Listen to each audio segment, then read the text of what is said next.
आज का टॉपिक है डिफरेंशियल डायग्नोसिस, विभेदक निदान। हम विभेदक निदान देखेंगे strychnos nux vomica poisoning with tetanus and arsenic poisoning संख्या विषाक्तता with cholera. What is differential diagnosis? The distinguishing of a disease or condition from other presenting with similar sign and symptoms. जब दो या दो से अधिक डिजीज़ में या कंडीशन में जब समान साइन एंड सिम्टम्स लक्षण मिलते हैं तो हम कैसे पहचानेंगे कि यह कौन सी व्याधि है या कंडीशन है। जैसे कि स्ट्रिक्नस नक्स वोमिका के समान लक्षण मिलते हैं टेटनस में, और ऐसे ही संख्या विषाक्तता के जो लक्षण होते हैं वो कॉलेरा, जिसे हम विसूचिका या हैजा कहते हैं, से मिलते जुलते लक्षण होते हैं। तो यदि आपके पास मरीज आता है तो वह कुचला पॉइजनिंग विषाक्तता का है कि टेटनस का है, तो इसके लिए हमें डिफरेंशियल डायग्नोसिस विभेदक निदान की आवश्यकता पड़ती है।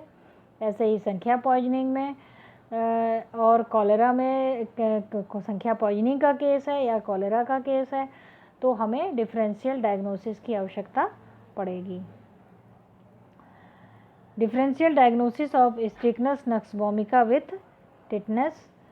सबसे पहले यदि स्ट्रिक्नस पॉइजनिंग का केस होगा तो सर्कमस्टेंशियल एविडेंस ऑफ पॉइजनिंग, उसके आसपास पॉइजनिंग का या विषाक्तता का साक्ष्य मिलेगा। हिस्ट्री ऑफ इंजरी, और टेटनस में यदि हम पेशेंट की जब हिस्ट्री लेंगे तो पेशेंट बताएगा कि कोई चोट या इंजरी हुई थी।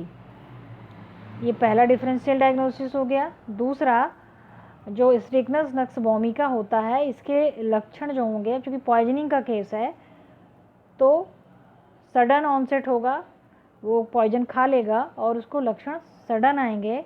लेकिन स्ट्रिक्नस बॉक्स वोमिका में पेशेंट से हिस्ट्री लेंगे तो पता चलेगा कि ग्रेजुअल लक्षण आ रहे हैं। तीसरा डिफरेंशियल डायग्नोसिस का पॉइंट है ऑल मसल्स साइमल्टेनियसली इफेक्टेड। इसमें सारी मसल्स एक साथ इफेक्टेड होती हैं नक्स वोमिका पॉइजनिंग में, जबकि टेटनस में नेक और लोअर जा सबसे पहले इफेक्टेड होता है। नेक्स्ट डिफरेंशियल डायग्नोसिस है relaxation of muscles in between convergence.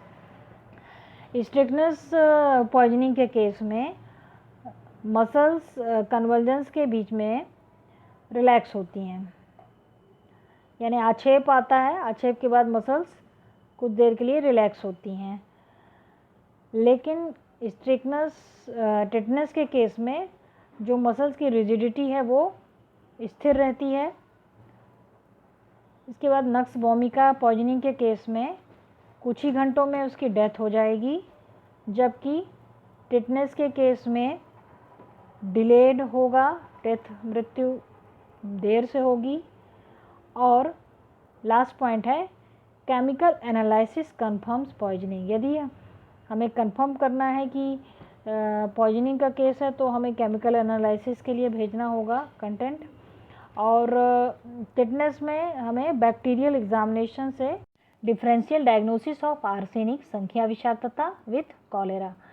Arsenic poisoning में सर्कमस्टेंशियल एविडेंस ऑफ पॉइजनिंग मिलेगा, उसके आसपास विषाक्तता के साक्ष्य मिलेंगे। कॉलेरा में ऑफ यूजली एपिडेमिक, कॉलेरा या हैजा या विसूचिका यह एपिडेमिक होता है, महामारी होती है। सेकंड पॉइंट है डिफरेंशियल डायग्नोसिस का वोमिटिंग प्रोसीड्स इन डायरिया। तो इसमें जो अतिसार के बाद या डायरिया के बाद वोमिटिंग होती है, पहले डायरिया होगा उसके बाद वोमिटिंग होगी। और कॉलेरा में क्या होता है, वोमिटिंग फॉलोज डायरिया, यानी पहले वोमिटिंग होगी उसके बाद डायरिया होता है। थर्ड पॉइंट है there is pain in throat. Arsenic poisoning में थ्रोट में, गले में वेदना, पीड़ा होती है, दर्द होता है, जबकि कॉलेरा में ऐसा नहीं होता, नील। फोर्थ पॉइंट है vomitus initially contains stomach content then blood and is later watery. Arsenic poisoning के केस में जो वोमिटस है यानी वोमिटिंग से जो कंटेंट निकल रहा है उसमें पहले स्टमक कंटेंट होगा, उसके बाद ब्लड होगा और बाद में वाटरी होता है, जबकि कॉलेरा में वाटरी थ्रू आउट, पानी जैसा ही वोमिटस होता है। आर्सेनिक पॉइजनिंग में pain and irritation at anus, anus में पेन और इरिटेशन होता है, और कॉलेरा में ऐसा नहीं मिलता, नील होता है।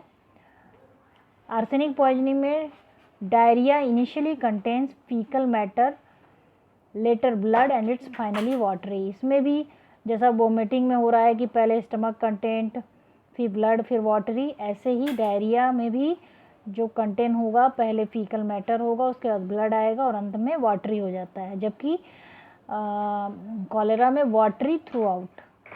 On X ray abdomen barium like radio opaque shadow seen. Arsenic poisoning में एब्डोमेन का एक्सरे करने पर बेरियम लाइक एक ओपेक यानी कि एक धुंधली छाया या अपारदर्शी शैडो दिखती है आर्सेनिक पॉइजनिंग के केस में, जबकि कॉलेरा में नील होता है। और कन्फर्मेटरी टेस्ट होगा यदि हम केमिकल एनालिसिस से कंफर्म हो जाएगा कि ये आर्सेनिक पॉइजनिंग का केस है, और है कॉलेरा में बैक्टीरियल एग्जामिनेशन से कंफर्म हो जाएगा कि यह कॉलेरा का केस है।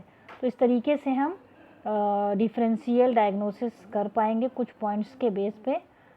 Thank you so much, keep watching.